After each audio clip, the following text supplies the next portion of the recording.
আজকের ভিডিওটা বিশেষ করে 2025 সালে এসে যারা রাশিয়া যাওয়ার জন্য প্রস্তুতি নিচ্ছেন এবং বিভিন্ন মাধ্যমে ফাইল জমা দিচ্ছেন তাদের উদ্দেশ্যে।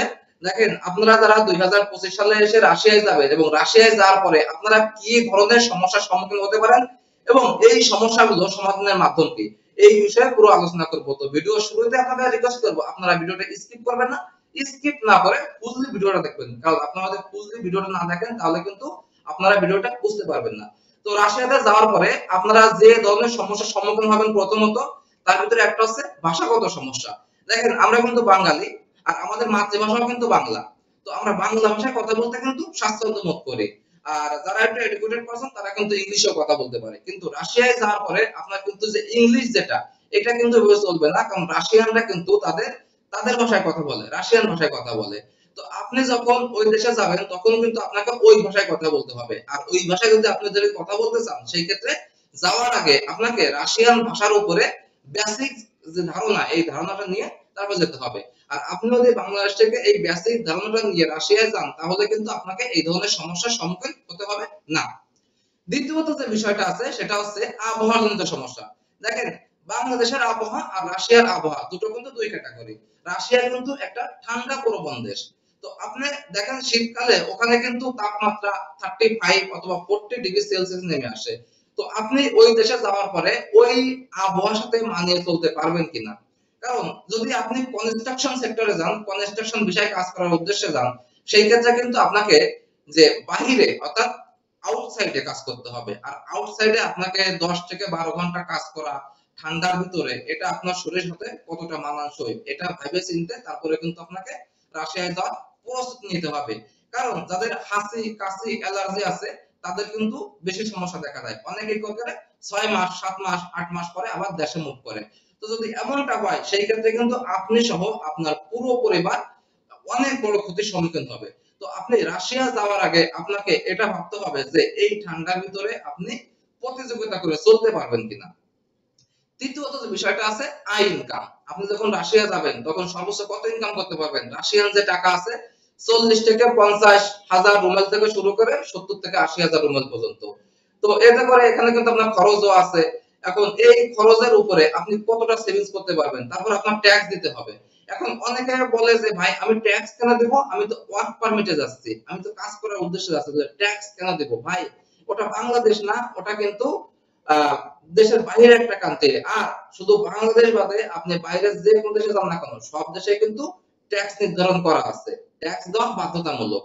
তো আপনাকে কিন্তু প্রথম যে 6 মাস ওটা কিন্তু আপনাকে 30% হারে ট্যাক্স দিতে হবে এবং 6 মাস পর থেকে কিন্তু আপনাকে 13% হারে ট্যাক্স দিতে হবে।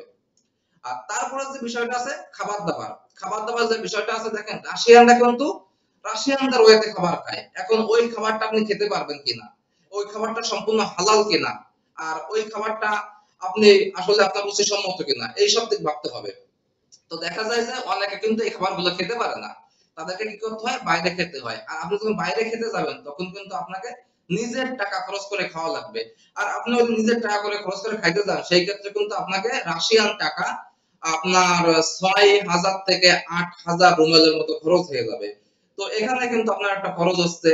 তো এই বিষয়টা আপনার মাথায় রাখবেন যে আপনার যে খাবার দাবারের বিষয়টা, যে আপনি আসলে রাশিয়ান খাবার খেয়ে ওখানে থাকতে পারবেন কিনা। তারপরে যে বিষয়টা আছে থাকা, আসলে রাশিয়ান কোম্পানি তো থাকার ব্যবস্থা করে কিন্তু ওই পরিবেশে কিন্তু অনেকে থাকতে পারে না।